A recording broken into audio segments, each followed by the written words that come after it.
Hello, ladies, and welcome to our new Bible reading series. I'm Cindra Enlow from heavenlyplace.com, and this year, as we read through the Bible, we'll explore God's incredible story of love and redemption. If you're looking for a Bible reading plan that's simple and doable, this is it. So let's get started and discover the heart of God together, one chapter at a time. Hello, ladies, and welcome back to our one-year Bible reading plan. This is week 16, Day 1, and our scheduled reading for today is 2 Samuel, chapters 2 through 4, and Psalms chapters 6, 8, and 9. But before we begin, I wanted to acknowledge that I missed the entire week 15's reading due to my family coming in for a visit. And we were busy from early morning to late at night, and I just didn't find a spare moment to sneak away and record any of the readings, but I truly enjoyed every minute I had with them. And I hope that you were still able to continue the reading plan without me. But thankfully, today's passage picks right up where we left off at the end of 1 Samuel. We saw that Saul and Jonathan died in battle. In the first chapter of 2 Samuel, David mourned deeply for them, especially Jonathan, his dear friend. And now in chapters 2 through 4, David is anointed king, but only over the tribe of Judah at first. And the rest of Israel follows Saul's son, Ishbosheth. And division arises between the two camps. As the story unfolds, we see power struggles and personal losses and the transitioning of leadership. Abner, who was under King Saul, switches sides to support David, but he's killed in a revenge act by Joab. Ishbosheth is murdered too, but instead of rejoicing, David mourns. He's not rushing to claim power. He's waiting for God to open the right doors. He knows what God has promised him, but he's also made a commitment or a covenant with Saul and Jonathan not to harm their families. But through other circumstances, Saul's family is practically annihilated. And the Psalms we read today give a voice to the emotions that go along with these events. Psalm 6 is a cry for mercy. Psalm 8 reminds us how small we are and yet how much God values us. And in Psalm 9, we celebrate the justice and faithfulness of the Lord. And in these readings, here's where we see the heart of God. Even when life feels messy or sometimes divided, like it is in this situation, God honors those who walk in humility and who wait on Him and trust in His timing. God never forgets His promises, and He never forgets His people. Always watching over them, always protecting them, always making sure that His plans are fulfilled. Okay, let's begin our reading today in 2 Samuel chapters 2 through 4 and Psalms chapters 6, 8, and 9. 2 Samuel 2. After this, David inquired of Yahweh, saying, "Shall I go up into any of the cities of Judah?" Yahweh said to him, "Go up." David said, "Where shall I go up?" He said, "To Hebron." So David went up there with his 2 wives, Ahinoam the Jezreelitess, and Abigail the wife of Nabal the Carmelite. David brought up his men who were with him, every man with his household. They lived in the cities of Hebron. The men of Judah came, and there they anointed David king over the house of Judah. They told David, "The men of Jabesh-Gilead were those who buried Saul." David sent messengers to the men of Jabesh-Gilead and said to them, "Blessed are you by Yahweh, that you have shown this kindness to your Lord, even to Saul, and have buried him. Now may Yahweh show loving kindness and truth to you. I also will reward you for this kindness, because you have done this thing. Now therefore let your hands be strong and be valiant, for Saul your Lord is dead, and also the house of Judah have anointed me king over them." Now Abner the son of Ner, captain of Saul's army, had taken Ishbosheth the son of Saul, and brought him over to Mahanaim. He made him king over Gilead, over the Asherites, over Jezreel, over Ephraim, over Benjamin, and over all Israel. Ishbosheth, Saul's son, was 40 years old when he began to reign over Israel, and he reigned 2 years. But the house of Judah followed David. The time that David was king in Hebron over the house of Judah was 7 years and 6 months. Abner the son of Ner and the servants of Ishbosheth the son of Saul went out from Mahanaim to Gibeon. Joab the son of Zeruiah and David's servants went out and met them by the pool of Gibeon, and they sat down, the one on the one side of the pool and the other on the other side of the pool. Abner said to Joab, "Please let the young men arise and compete before us." Joab said, "Let them arise." Then they arose and went over by number, 12 for Benjamin and for Ishbosheth the son of Saul, and 12 of David's servants. They each caught his opponent by the head and thrust his sword in his fellow's side, so they fell down together. Therefore that place in Gibeon was called Helkath Hazarim. The battle was very severe that day, and Abner was beaten, and the men of Israel, before David's servants. The 3 sons of Zeruiah were there, Joab, Abishai, and Asahel. Asahel was as light of foot as a wild gazelle. Asahel pursued Abner. He didn't turn to the right hand or to the left from following Abner. Then Abner looked behind him and said, "Is that you, Asahel?" He answered, "It is." Abner said to him, "Turn away to your right hand or to your left, and grab one of the young men and take his armor." But Asahel would not turn away from following him. Abner said again to Asahel, "Turn away from following me. Why should I strike you to the ground? How then could I look Joab your brother in the face?" However, he refused to turn away. Therefore Abner with the back end of the spear struck him in the body, so that the spear came out behind him, and he fell down there and died in the same place. As many as came to the place where Asahel fell down and died stood still. But Joab and Abishai pursued Abner.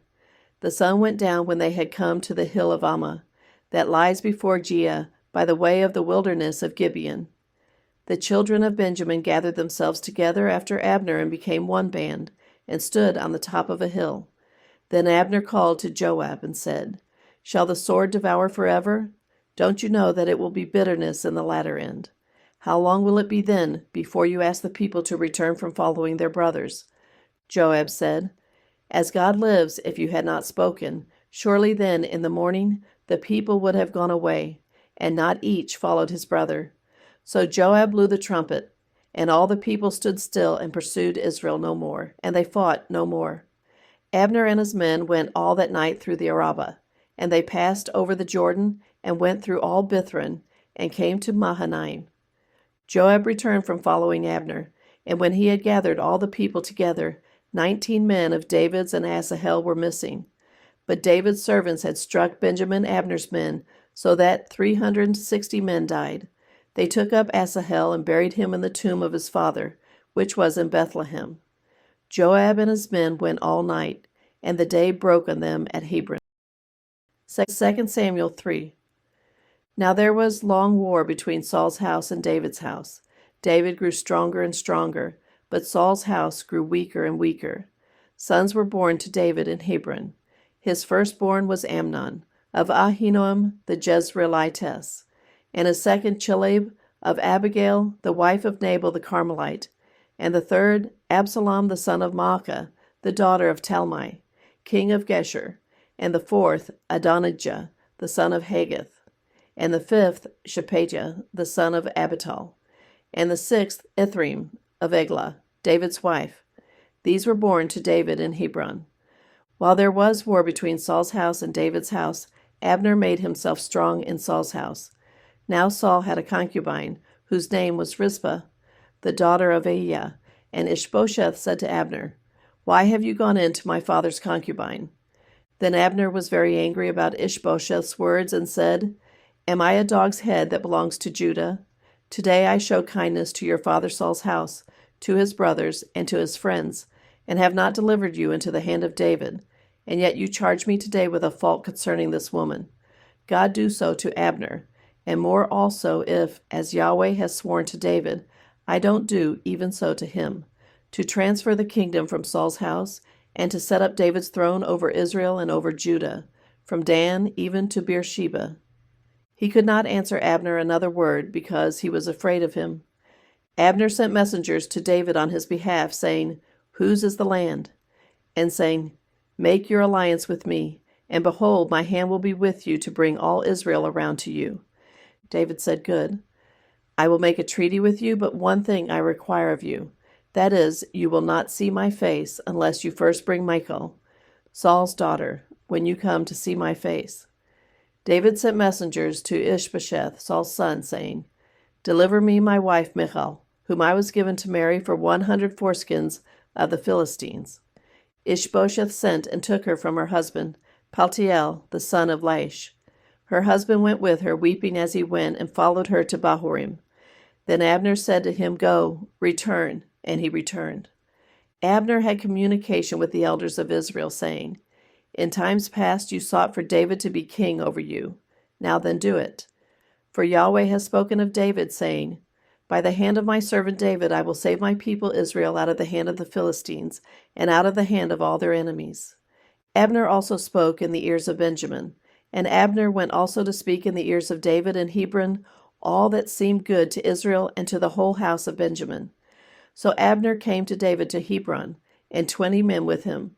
David made Abner and the men who were with him a feast. Abner said to David, I will arise and go, and will gather all Israel to my lord the king, that they may make a covenant with you, and that you may reign over all that your soul desires. David sent Abner away, and he went in peace. Behold, David's servants and Joab came from a raid and brought in a great plunder with them.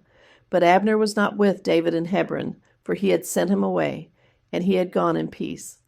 When Joab and all the army who was with him had come, they told Joab, Abner the son of Ner came to the king, and he has sent him away, and he has gone in peace. Then Joab came to the king and said, What have you done? Behold, Abner came to you. Why is it that you have sent him away, and he is already gone? You know Abner the son of Ner.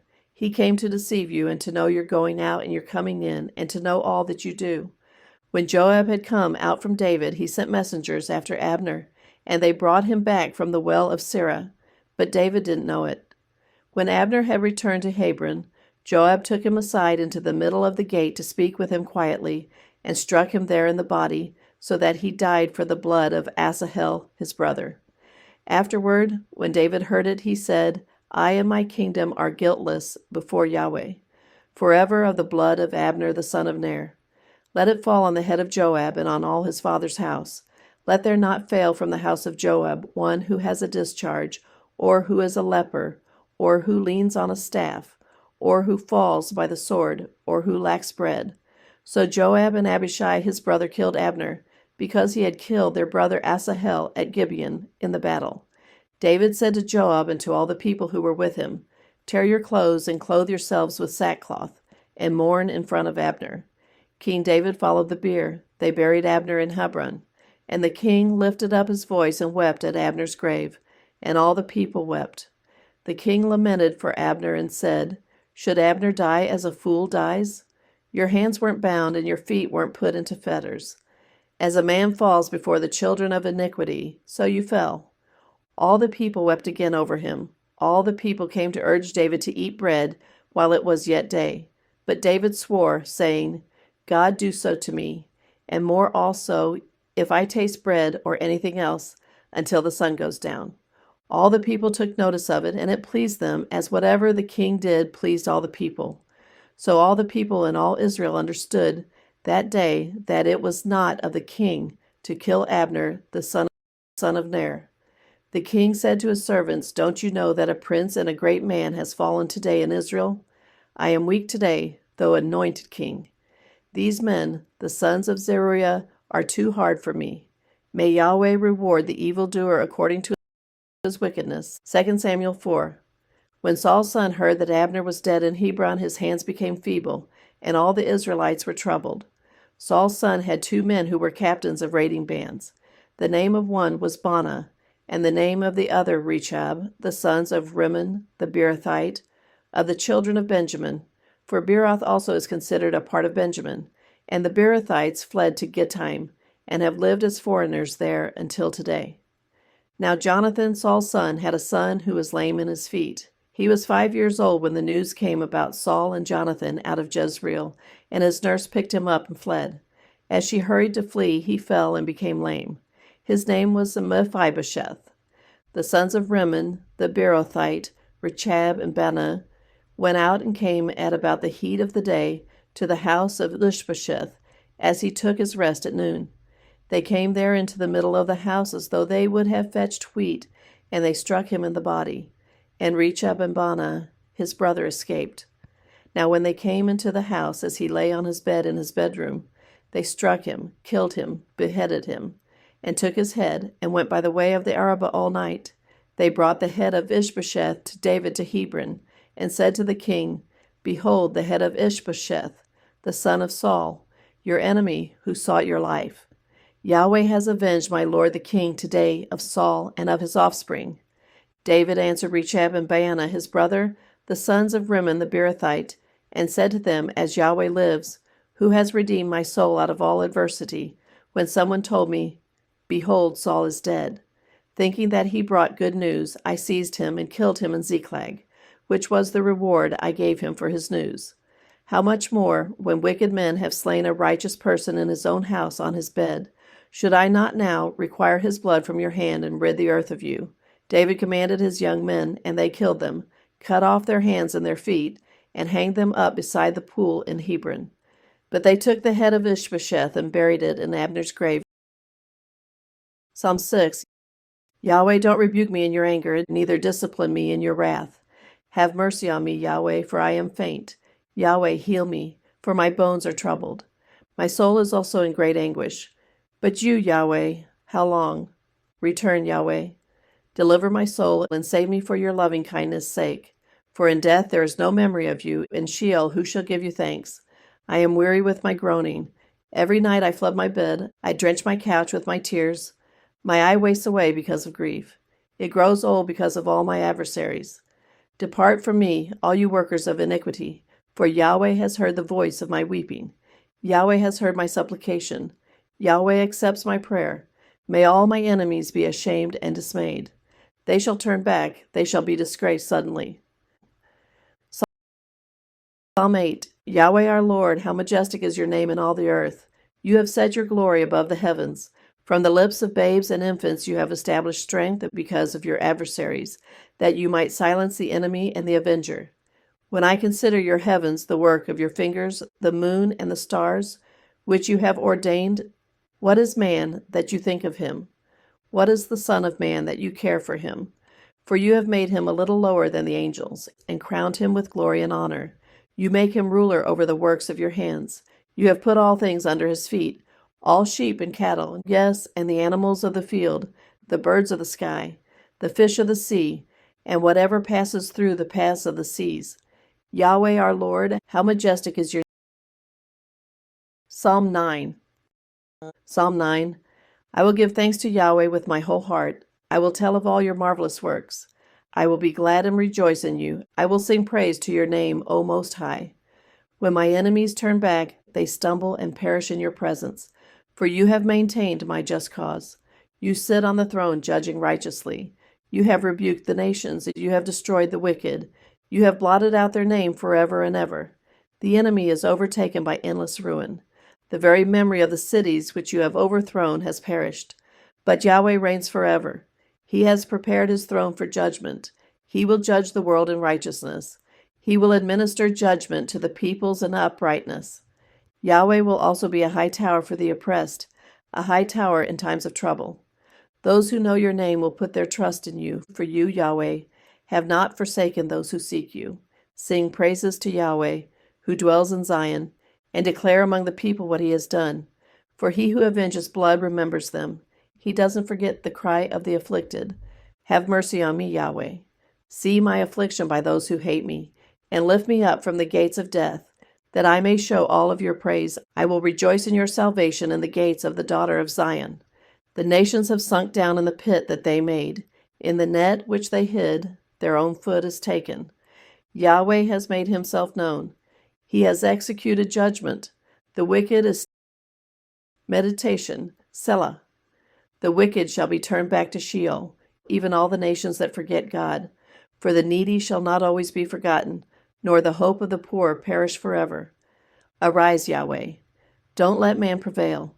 Let the nations be judged in your sight. Put them in fear, Yahweh.